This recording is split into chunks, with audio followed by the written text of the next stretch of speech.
Sidang lanjutan kasus dugaan korupsi yang menyeret Bupati Nonaktif Pati, Sudewo, kembali digelar dengan agenda mendengarkan keterangan saksi dari unsur pemerintah Kabupaten Pati. Persidangan kali ini secara khusus membedah batasan kewenangan kepala daerah dan pemerintah desa terkait tata cara pengisian perangkat desa. Berdasarkan Peraturan Bupati Nomor 35 Tahun 2023, otoritas penuh pengisian perangkat desa kini resmi berada di tangan pemerintahan desa, bukan lagi di meja Bupati. Kuasa hukum terdakwa, Yupen Hadi, seusai persidangan menjelaskan bahwa 6 saksi dari pemerintah desa yang dihadirkan memberikan gambaran jelas mengenai peta regulasi baru tersebut. Menurutnya, Perbup 35 Tahun 2023 secara drastis telah memangkas dominasi mandat Bupati yang sebelumnya sangat besar dalam intervensi pengisian jabatan di desa. Ada perbedaan yang sangat mencolok di situ, di mana kewenangan Bupati yang tadinya itu sangat besar, ini dicabut, ditarik, dipindahkan ke desa. Contoh misalnya dulu setelah memberikan izin, Bupati itu kemudian membentuk panitia, membentuk pengawas, membentuk segala macam, menentukan tanggal ujian, menentukan mitra ujian gitu ya. Nah, kalau di zamannya Pak Sudewo, itu semuanya merupakan kewenangan desa. Nah, jadi kepala desa lah yang berinisiatif. Bupati hanya memberikan izin di awal.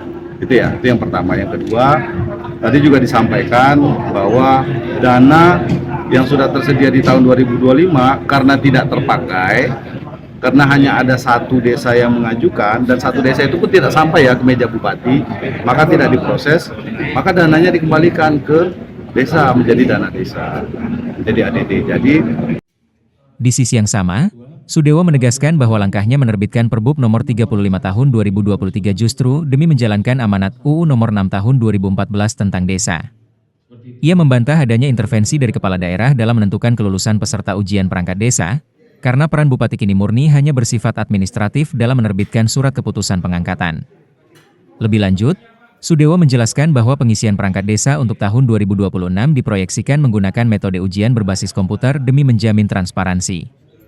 Terkait alokasi anggaran penghasilan tetap yang hanya dianggarkan selama 6 bulan pada tahun 2026, hal tersebut murni karena adanya instruksi efisiensi fiskal dari Peraturan Menteri Dalam Negeri akibat penurunan dana transfer keuangan daerah. Selain itu, Sudewo juga meluruskan terkait polemik absennya pengisian perangkat desa sepanjang tahun 2025.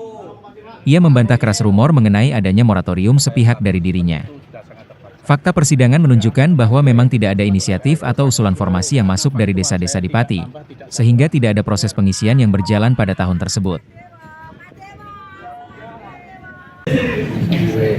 Di pengisian clear kewenangan sampai teknis pengumuman pembentukan panitia bekerja sama dengan perguruan tinggi mengadakan seleksi itu adalah ada di desa. Penentuan siapa yang lulus dan siapa yang tidak itu desa, bukan kewenangan Bupati. Bupati hanya menerbitkan SK atas persetujuan dari desa berdasarkan hasil tes. Kemudian yang kami tekankan juga di situ bahwa di pengisian perangkat desa tahun 2026 itu memakai sistem CAT kayak pengangkatan atau penerimaan ASN. Jadi benar-benar dijamin objektif.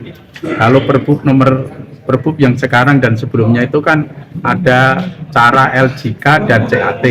Di tahun 2026 saya tekankan itu hanya dengan CAT, itu esensi ke depannya. Jadi yang kami maksud seperti itu.